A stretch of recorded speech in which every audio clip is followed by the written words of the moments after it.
you would have to do an extra swap and an extra send, which on Ethereum is very expensive, like a bridge is like $12 maybe. And like a swap is like $20. It's like a $32 penalty just to get native PLS. That sucks. And so what people did was they just built bots that send you free PLS if you'd bridged in and you don't already have PLS, which is awesome because now you save them a swap and you save them figuring out which token to swap to. Because of course, in gatekeeping land, typing WPLS doesn't get you the darn token because gatekeeping scum trash everywhere. Crazy. So yeah, that's awesome. And it's very cheap to do, right? Because like it costs less than a penny to send many, many, many, many times native pulse to somebody. Like you'd send 1,000 times and it wouldn't even cost you a penny. That's awesome. That's very, very cool. So I'm glad the community built those things. I think that's going to make it a lot easier for people to use the bridge if they want. A lot more affordable, a lot quicker. Okay, so we've covered client top of the day, slippage, liquidity, free PRC20s. Yes, if you have any token on Ethereum. Oh, by the way, that counts for NFTs too, right? So you bought an NFT on Ethereum. There's a copy of it here on PulseChain. Same code, copy. Now, did you sell it to somebody and then not sell them the PulseChain version? Interesting. So guys that sold their NFTs on Ethereum still have their PulseChain versions. That's interesting, right? I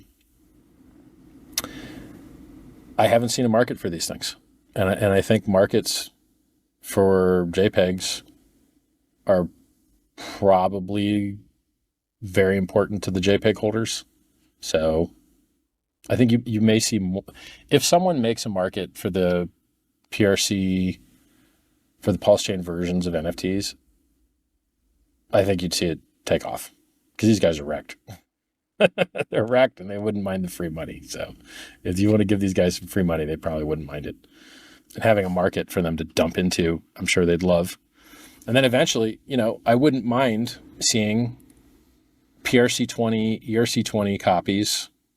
Because I mean, look, in theory, if people dumped enough of their free PRC20s to like create a base, then if someone created a PRC20,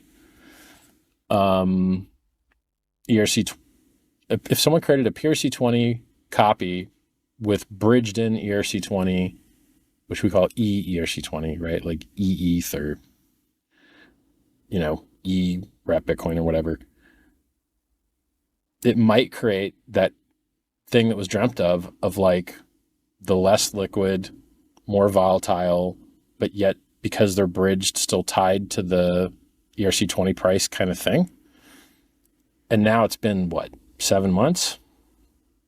7 months is probably a good enough while to see those guys shaken out. So it would be interesting to see experiments with people bridging in some ERC20 to pair it with PRC20 to see whether the PRC20 market kind of follows and tracks with the ERC20 market, which obviously someone somewhere would have to run a bot if they wanted to profit on that arbitrage opportunity. Or if there's nobody running bots, then the two markets would just kind of exist in parallel, I guess. Because they're not directly related, right? Like the only side channel people running bots would relate those two things together, I think. Well, I mean, actually, they are directly related if they're in a AMM. But the AMM doesn't know the state of the other system, so they're not really directly related. So let me rephrase that. The bridged in ERC20 is directly related to the free PRC20 if they're both in an AMM pair, but that AMM pair's kind of like, quote, price of the bridged in ERC20 isn't directly related to anything because it doesn't know what's going on the AMM or markets on the Ethereum chain. It doesn't know that stuff. So it would be an interesting experiment. I think someone should do it. It'd be cool. So things I look forward to. Fiat on-ramps. Someone could open bridges to other stuff. Like I think somebody opened a bridge to BSC, but I don't think it does any volume. But maybe nobody knows about it. That's the thing is like I'm so afraid to talk about anything without reading the audits and making sure people aren't going to get wrecked, right? Like I hate it when people get wrecked. So you rarely ever hear me talk about things that I don't really believe in. What else? That market where you could have like the less liquid leverage position, especially after like 7 months of shakeout, I think it's less risky to get just infinite dumped on by ERC20 holders. Because like you saw the Pepe guys just infinite dump. You saw Aave infinite dump on the PRC20 side. I can't remember what other coins like those communities were just told about, and they were like, infinite dump. You're like, well, yeah, but now you guys are paying $30 a swap, $20 a swap, $50 a swap, depending on the rates. If you had just moved your liquidity and your community to the superior network, you'd be paying basically nothing to swap and nothing to send, and you wouldn't be paying a huge tax to on-ramp new users. You know, if it costs $50 to swap, you're paying a $50 on-ramp tax for every new user. That sucks. That sucks a lot. That's not good. You know, it's just like when Bitcoin was $40 to send. I tried to explain this to people, but some dum-dums didn't get it. If it costs $40 to send Bitcoin forevermore, which I don't think it will, but let's say it did, then if someone sent you $40 of Bitcoin, you really have zero, because it would cost you $40 to send it to the next guy or to the exchange or to the merchant or to do anything with it. It would cost you $40.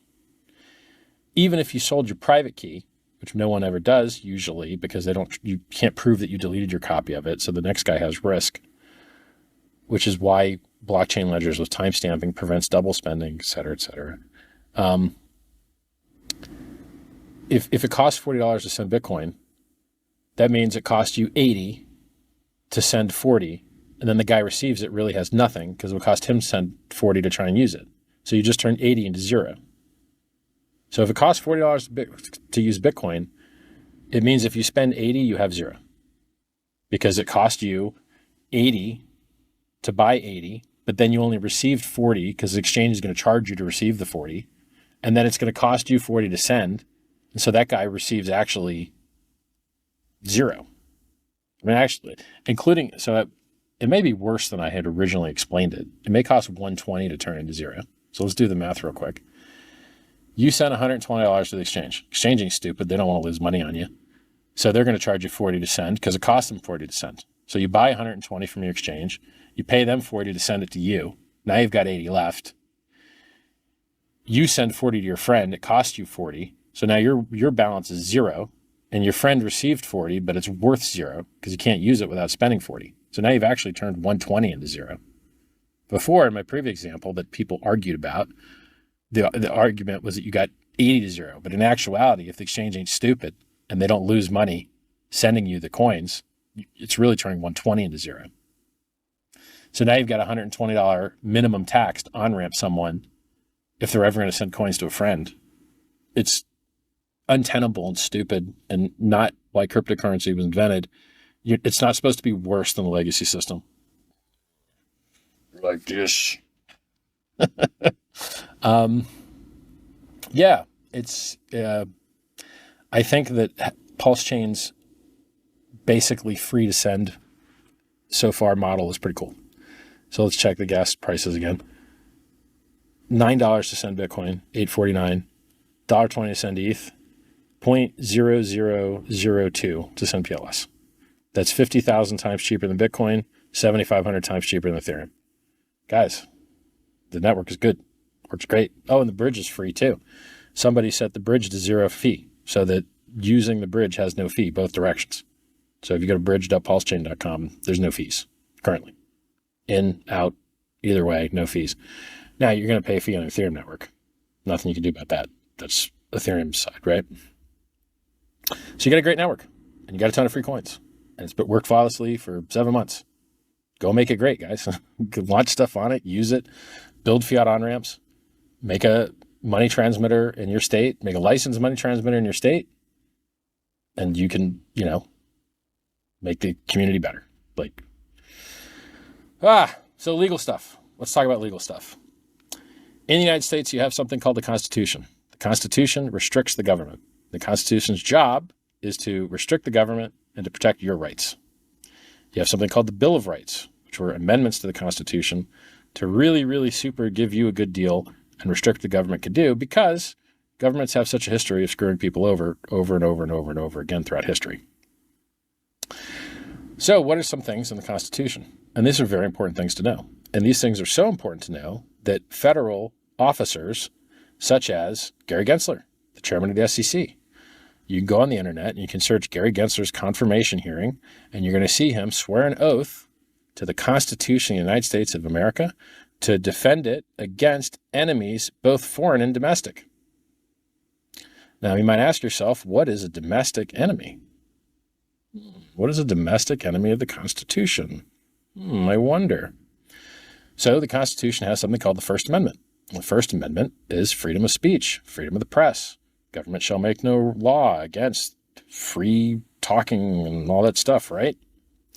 Well, it turns out that Gary Gensler and the Securities Exchange Commission is actually doing a lot in violation of their oath.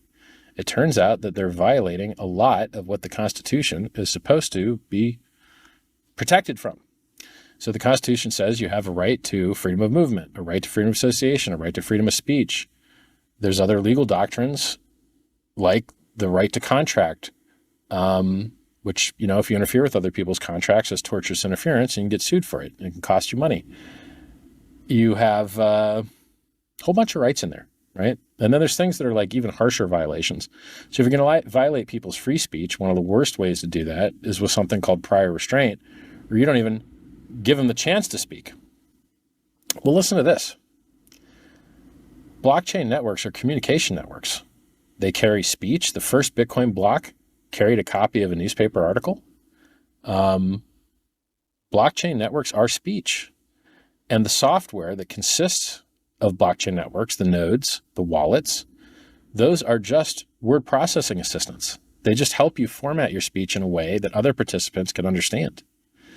So when you try and interfere with the blockchain, you're interfering with communication. You're interfering with communications network. You are performing prior restraint.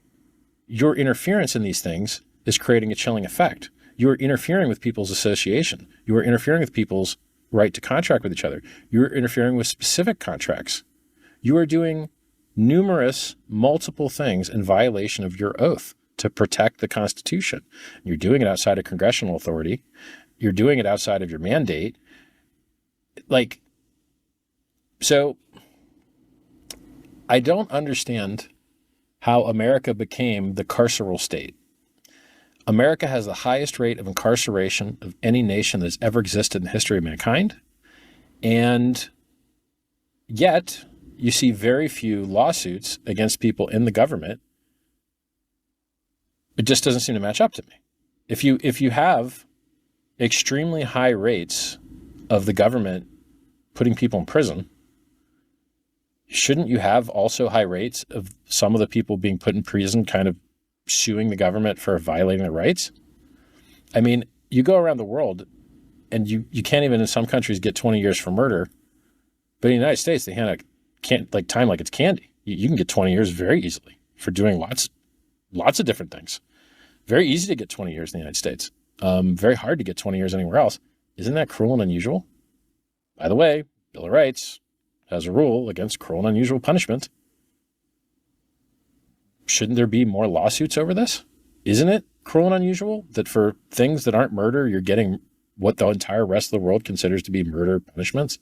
And I think even in the United States, you see crimes that just, you're going to get punished harder for nonviolent crimes than violent crimes in a lot of instances.